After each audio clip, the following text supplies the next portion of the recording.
جو لوگ سیکھنا چھوڑ دیے، نہیں سیکھنے کے لیے آ رہے ہیں لیکن ان کی نماز غلط پڑھ رہے ہیں تو قبول نہیں ہوتی، نماز قبول نہیں ہوتی۔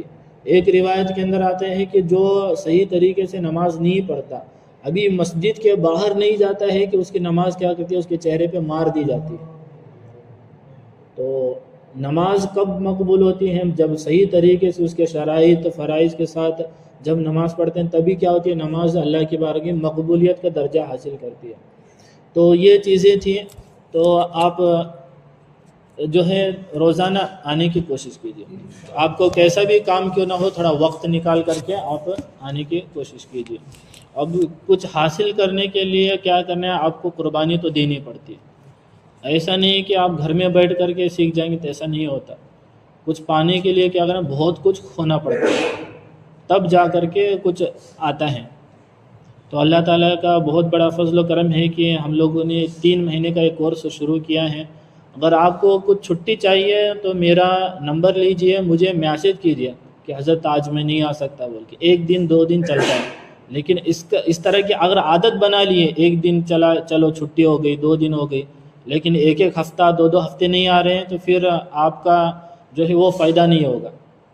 1 دن کا سبق آپ کا چوک گیا تو دوسرے دن کیا ہوتا ہے، آپ کو سبق پڑھنے میں مشکلات آتی ہے، پھر آپ کو کٹھن لگنے لگتا ہے، کیا با مجھے نہیں آ رہا ہے بول کے۔ پھر کیا ہوتا ہے، بندہ دھیرے دھیرے مایوس ہو کے کیا ہوتا ہے، چھوڑ دیتے ہیں، مجھے پڑھنے نہیں آ رہا بول کے۔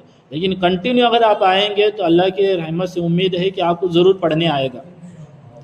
اور دوسری چیز یہ ہے کہ صرف یہاں پڑھ کر کے نہیں جانا ہے، آپ کو یہاں پڑھ کے جانے کے بعد خود سے بھی پڑھ کر کے آنا ہے۔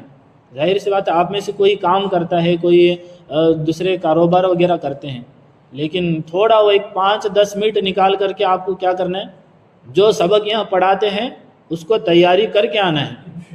ایسا نہیں کہ یہاں پڑھائے پھر گئے، پھر اٹھا کر کے پھر کل آ گئے، تو اس سے کیا ہوتا ہے، جو سبق پڑھا رہے ہیں اس کا ریویژن اگر نہیں ہوتا ہے تو پھر وہ سبق آپ کا کچا رہتا ہے، پھر وہ درست نہیں ہوتا۔ اس کو کیا کرنا ہے، آپ کو یہاں پڑھنے کے بعد جا کر کے 5 یا 10 منٹ اسے کھول کر کے یا موبائل کے اندر کھول کر کے اس کو پڑھنا ہے۔ اور ایک چیز یہ ہے کہ آپ کے موبائل کے اندر مدنی قاعدہ بول کے ایک اپلیکیشن آتا ہے پلے اسٹور میں، اس کو آپ ڈاؤن لوڈ کر لیجئے۔ اگر آپ کے پاس موبائل ہے تو ابھی ہاتھوں ہاتھ ڈاؤن لوڈ کر لیجئے۔ ابھی کسی کے موبائل اگر نہیں ہے تو کوئی بات نہیں ہے، ہو سکتا ہے سب کے پاس موبائل ہی ہوگا، لیکن یہ ہمارے ایک بھائی ہیں، ان کے پاس موبائل نہیں ہوگا، ان کو میں الگ سے سکھا دوں گا، لیکن سب کے پاس موبائل ہے۔ تو پلے اسٹور میں مدنی قاعدہ بول کے ایک اپلیکیشن آتا ہے، مدنی قاعدہ ماریں گے تو وہ آئے گا، پہلے وہ ڈاؤن لوڈ کر لیجئے مدنی قاعدہ۔ یہاں تک ٹوٹل 29 حروف ہیں، 29 حروف 17 جگہ سے نکلتے ہیں۔ منہ کے اندر سے ہی 17 جگہ، الگ الگ جگہ ہیں۔ یہ جو ہمارا منہ ہے اس کے اندر الگ الگ جگہ ہیں، 17 جگہ، 17 جگہ سے 29 حروف نکلتے ہیں۔ 29 کیا ہوتے ہیں، حروف نکلتے ہیں، اس کو کہتے ہیں مخرج۔ اس کو عربی کیا کہتے ہیں، مخرج، نکلنے کی جگہ۔ نکلنے کی جگہ کتنے ہیں، 17 ہیں۔ اور الف سے یا تک کتنے حروف ہیں، 29 حروف ہیں، اور نکلنے کی جگہ 17 ہیں۔ 6 حروف حلق سے نکلتے ہیں، 6 حروف حلق سے۔ حلق اس کو کہتے ہیں، یہاں سے یہاں تک جو حصہ ہے اس کو کیا کہتے ہیں، حلق، اس کو کہتے ہیں حلق۔ حلق سے 6 حروف نکلتے ہیں، ان کو حروف حلقیہ کہتے ہیں۔ ان کو کیا کہتے ہیں، حروف حلقیہ کہتے ہیں، حروف حلقیہ کہتے ہیں۔ ابھی یہاں دیکھیے، یہاں لکھے ہوئے ہیں حمزہ ہا، پہلا ہے حمزہ ہا، حلق کے نیچے والے حصے سے ادا ہوتے ہیں، حلق کے نیچے والے حصے سے ادا ہوتے ہیں۔ یہ ہمارا جو حلق کا نیچا ہے حصہ یہ ہے، یہ پورا ہمارا حلق ہے، یہ پورا ہمارا حلق ہے۔ اس کا نیچے والا حصہ یہ ہمارا، یہ حصہ، اس کو چھاتی کہتے ہیں، سینہ۔ حمزہ ہا، حمزہ ہا، یہ یہاں سے حمزہ ہا حلق کے نیچے والے حصے سے ادا ہوتے ہیں۔ سیکنڈ نمبر پہ ہے عین ہا، عین ہا، عین ہا، حلق کے درمیان والے حصے سے ادا ہوتے ہیں۔ حلق کا یہ جو ہمارا حصہ مڈل، یہاں سے کیا ہوتا ہے، عین اور ہا ادا ہوتے ہیں، عین اور ہا ادا ہوتے ہیں، یہ مڈل والا. اب اس کو نکالنا کیسا ہے، عین عین ہا ہا ہا. عربی کے اندر دو ہا ہے، ایک نیچے والے حلق سے اور بیچ والے حلق سے. اب سورہ فاتحہ میں جو پڑھتے ہیں وہ بیچ والے حلق کی ہا ہے. الحمدللہ، الحمد پڑھتے ہیں، کیا پڑھتے ہیں، الحمدللہ رب العالمین. تو یہ والی مڈل والی الحمد، ہاں اگر کوئی الحمد بولتا ہے یہ نیچے والے حلق سے نکالتا ہے، پھر کیا ہوتا ہے، غلط ہو جاتا ہے، وہ غلط ہو جائے. قرآن کو بدلنا ہوتا ہے، وہ کیا ہوتا ہے، قرآن کو بدلنا ہوتا ہے. تو قرآن کو بدل کے پڑھے تو نماز ٹوٹتی نہیں ہوتی نماز. اب جو بھی الحمدللہ رب العالمین پڑھ رہے ہیں ان کی نماز نہیں ہوتی، کیونکہ وہ کیا کر رہے ہیں، حلق کے نیچے والے حصے سے ہا نکال رہے ہیں. ہا کہاں سے نکالیں، الحمدللہ رب العالمین، یہاں سے نکالیں. تو یہ عین اور ہا حلق کے درمیان والے حصے سے ادا ہوتے ہیں. لاسٹ ہے غین خا، غین خا، غین خا، جیسا کھنکارتے ہیں اس طرح کے خان یہاں سے نکالا، خا خا، غین غین خا، غین خا.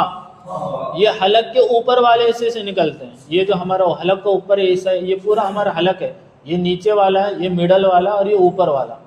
غین خا، خا. تو یہ 3 حروف میں پڑھا دیا، یہ 3 حروف میں پڑھا دیا. اب اس کو کیا کرنا ہے، آپ کو پریکٹس کر کے آنا ہے. اب پریکٹس کیسا کرنا ہے، آپ کام کر رہے ہیں، ادھر جا رہے ہیں ادھر جا رہے ہیں، یا کچھ کاروبار کر رہے ہیں، تو چلتے چلتے آپ کو کیا کرنا ہے، یہ حمزہ ہا تو خود بخود نکلتا ہے، اس کی پریکٹس کرنے کی ضرورت نہیں. پریکٹس کیا کرنا ہے، عین ہا، عین، یا مڈل والے حلق سے اس کو نکالنا ہے، عین ہا، عین ہا، عین ہا، عین ہا، عین ہا، عین ہا. اور یہ غین خا، غین خا، خا. اب اس کی آپ کو پریکٹس کر کے کل آنا ہے، اور کل میں اب پوچھتا ہوں تو یہ کل آپ کو سنانا ہے، بس اتنا ہی. تھوڑا تھوڑا سبق رہتا ہے، پھر زیادہ دے تو کیا ہوتا ہے، پھر حضرت نہیں چاہتے، آپ لوگ کیا کرتے ہیں، یہ زیادہ زیادہ دے رہے ہیں مانے کو نانے کا بول کے یہ دیتے. تو ٹائم ہمارا، وہ ٹائم کی پابندی رہے گی. 9:30 بجے کریکٹ اسٹاپ بولے تو اسٹاپ ہو جائے گا، کیونکہ آپ لوگ بھی کام کاج کرتے ہیں تو ٹائم کی پابندی رہے گی. تو ٹائم کی لحاظ کیجیے، اور کسی دن آپ کا سبق چکنا نہیں چاہیے، کیونکہ ہوتا کیا ہے، اب سب کا سبق ایک ہی ساتھ ہمارا چل رہا ہے، اب سب کا سبق ہمارا ایک ہی ساتھ چل رہا ہے. اب آگے پیچھے ہو گئے تو کیا ہوتا ہے، پھر ٹائم زیادہ لگنے لگتا ہے. ان کو پڑھائیں، پھر ان کے بعد پھر ان کو پڑھائیں، سبق چینج ہو جاتا ہے. کیا ہوتا ہے، پھر الگ الگ پڑھانا پڑتا ہے، تو اس سے کیا ہوتا ہے، ٹائم بڑھ جاتا ہے، پھر ٹائم زیادہ ہونے لگتا ہے. تو ایسا نہیں کرنا ہے آپ کو، کیا کرنا ہے، چھٹی نہیں کرنا ہے، ٹھیک ہے. ایک ساتھ آپ کا سبق چلتا رہے گا، سب کا ایک ساتھ سبق چلتا رہے گا، تھوڑا تھوڑا پڑھتے رہیں گے. یہ نماز کے احکام ہیں، ٹھیک ہے، نماز کے احکام ہیں. اس کتاب کا نام ہے نماز کے احکام. اگر آپ کو ہندی پڑھنے آتا ہے تو ہندی میں یہ کتاب ملتی ہے، اردو پڑھنے آتا ہے تو اردو کے اندر بھی دکان کے اندر یہ کتاب ملتی ہے، ہو سکے تو اس کو لے لیجیے. یہ نماز کے احکام کتاب ہے. اب اس کتاب کے اندر سے دیکھیے چند چیزیں میں آج کے درس میں آپ کو پڑھاتا ہوں.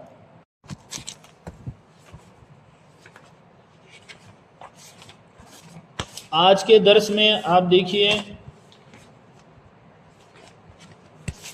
وضو کے بارے میں ایک حدیث پاک ہم لوگ پڑھتے ہیں.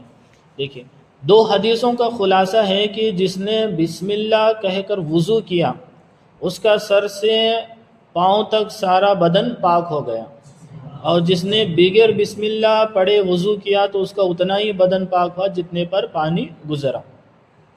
یعنی وضو سے کرنے سے پہلے کیا کرنا ہے، اللہ کا نام لے کر بسم اللہ الرحمن الرحیم پڑھ کر کے کیا کرنا ہے، وضو کرنا ہے.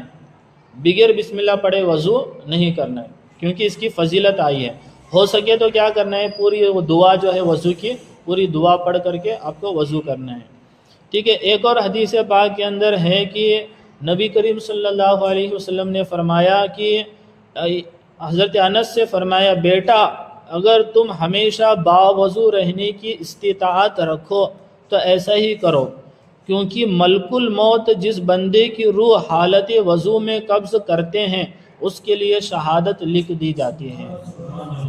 یعنی ہمیشہ کیا کریں، باوضو رہنے کی کوشش کرنا ہے۔ تو یہ دو حدیث پاک ہو گئی، تو اس کو بھی یاد کر کے آپ آئیے، ٹھیک ہے۔ یہ میں ریکارڈ کیا ہوں، اس کو ریکارڈ کر کے آپ کے واٹس ایپ میں میں ڈال دیتا ہوں، تو اس کو بھی آپ وقت ملا تو سن کر کے یاد کر سکتے ہیں۔ اللہ تعالیٰ کی بارگاہ میں دعا ہے اللہ تعالیٰ ہم سب کو کہنے سننے زیادہ عمل کی توفیق عطا فرمائے۔ الحمدللہ رب العالمین والصلاة والسلام علی سید الانبیاء والمرسلین۔ یا رب مصطفیٰ عز و جل بطفیل مصطفیٰ صلی اللہ علیہ وسلم ہماری ماں باپ کے اور ساری امت محبوب کی مغفرت عطا فرما۔ یا اللہ پاک جو کچھ ہم نے سیکھا اس پر عمل کرنے، اسے عام کرنے کی توفیق عطا فرما۔